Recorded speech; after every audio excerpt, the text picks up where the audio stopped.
কজন হিন্দু নারী রামের মতো স্বামী চান? ভবানী প্রসাদ সাহু। জন্মসূত্রে আপনি হয়তো একজন হিন্দু নারী। ছোটবেলা থেকে রামায়ণ, মহাভারত গল্প শুনে এসেছেন।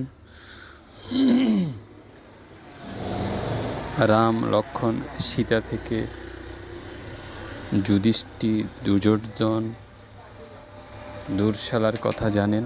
আপনি হয়তো এক গরিব পরিবারের মেয়ে, স্কুলে 8-9 অবধি পড়ার পর আর পড়া হয়নি।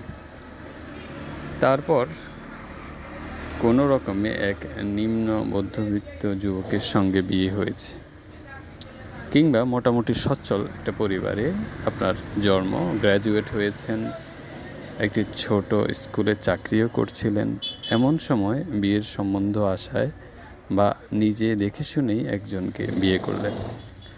চাকরিটা হয়তো ছাড়তে হলো, বা কোনো রকমে চাকরিটা করেও গেলেন, অথবা আপনি একজন উচ্চশিক্ষিত, হয়তো বা ডাক্তার কিংবা ইঞ্জিনিয়ার কিংবা অধ্যাপিকা, নিজেও ভালোবাসেন বা নিজে ভালোবেসে বা বাড়ির যোগাযোগে একজনকে বিয়ে করেছেন, কিন্তু হয়তো অন্যরকম কিছু, কিংবা সদ্য বিবাহিতা।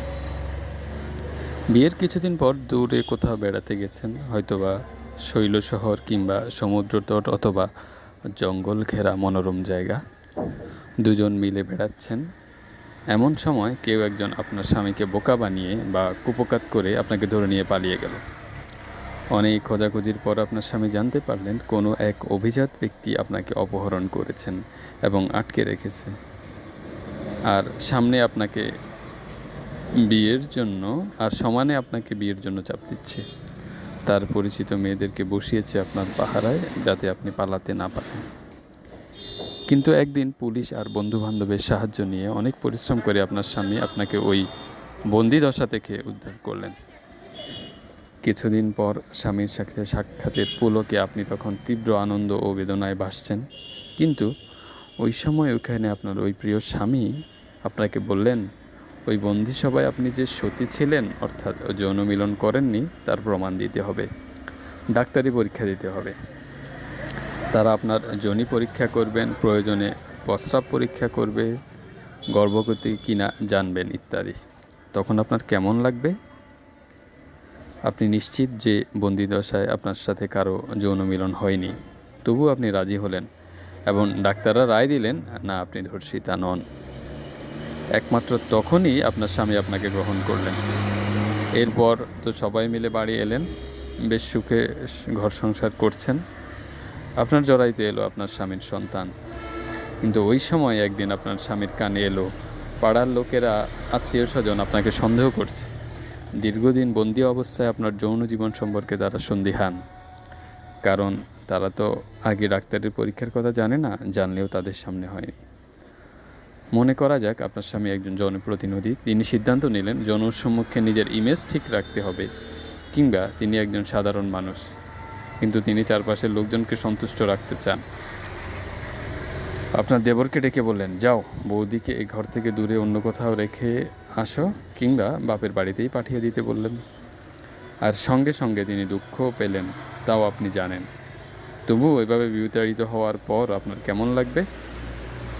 তার সত্ত্বেও স্বামীর সন্তানকে গর্ভধারণ করে আপনি দিন কাটাতে থাকলেন। সন্তান হলো। ঘটনাক্রমে একদিন শ্বশুরবাড়ির লোকজন সঙ্গে যোগাযোগ হলো।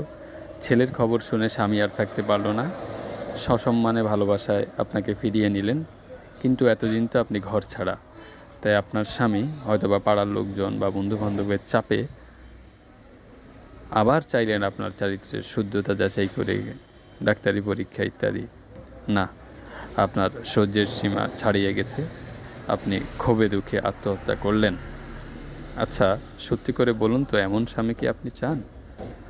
দরিদ্র, মধ্যবিত্ত, উচ্চবিত্ত যে পরিবার থেকেই আপনি আসুন না কেন, ঠিক এমন যেমন ব্যবহার তখনকার দিনে শ্রীরামচন্দ্র নিজের স্ত্রী সীতার সাথে করেছিলেন, তেমন ব্যবহার কি আপনার কাম্য?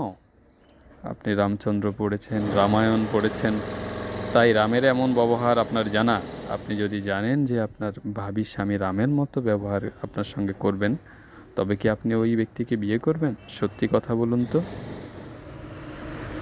রামায়ণ গল্পে রামের যে চরিত্র আঁকা হয়েছে তা গল্পের চরিত্র হিসেবে যেমন চিত্তাকর্ষক, তেমনি তা জীবনের মধ্য দিয়ে যে মূল্যবোধ প্রতিষ্ঠিত করার চেষ্টা করা হয়েছে তা হয়তো তখনকার সমাজের পক্ষে প্রয়োজনীয় ছিল, কিংবা আরও সঠিকভাবে বললে তা হয়তো তখনকার শাসক গোষ্ঠীর কাছে শক্তিশালী হাতিয়ার হিসেবে ব্যবহার হওয়ার প্রয়োজন ছিল।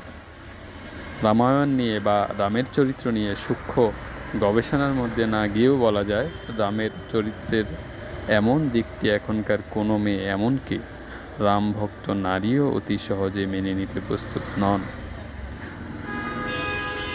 রাম সীতার উপর উপর্যুপর যে ব্যবহার করেছেন তা একটি মেয়ের কাছে যতটা অপমানের বেদনার, ততটা অপমান বেদনার সামান্য অংশ খোলা মনে বিনা দ্বিধায় কোনো মেয়ের পক্ষে মেনে নেওয়া মুশকিল। তবে সামান্য সম্মানবোধ যদি না থাকে, সম্পূর্ণ সহায় সম্বলহীন যদি হন, তবে হয়তো ছবিটা কিছুটা পাল্টাবে। তখনও ব্যাপারটা বাধ্য হয়ে মানার মতো। এই যদি অবস্থা হয়, তবে কেন এখন রামায়ণ রচনার এই 2500-3000 বছর পরে আবার এই রাম মহত্ব প্রচারের উদ্যোগ, এত মেয়েদের সামিল করা? রামচরিত্রের ভালো দিকও আছে, কিছু মন্দ দিকও আছে। মোহমুক্তভাবে তাকে বিচার করা দরকার, কিন্তু তা না করে তাকে এক অবশ্য অনুসরণীয় আদর্শ চরিত্র বলা, রামভক্তি, রাষ্ট্রভক্তি, এমন উন্মাদসুলভ কথাবার্তা বলা আদিম ব্যবস্থায় ফিরে যাওয়ার পদক্ষেপ মাত্র, যার আভাস পাওয়া যায় অযোধ্যায় মধ্যযুগীয় কাণ্ডকারখানার মধ্যে ভিন্ন একটি বিশ্বাসের সৌধকে পরিকল্পিতভাবে বিনষ্ট করার মধ্য দিয়ে।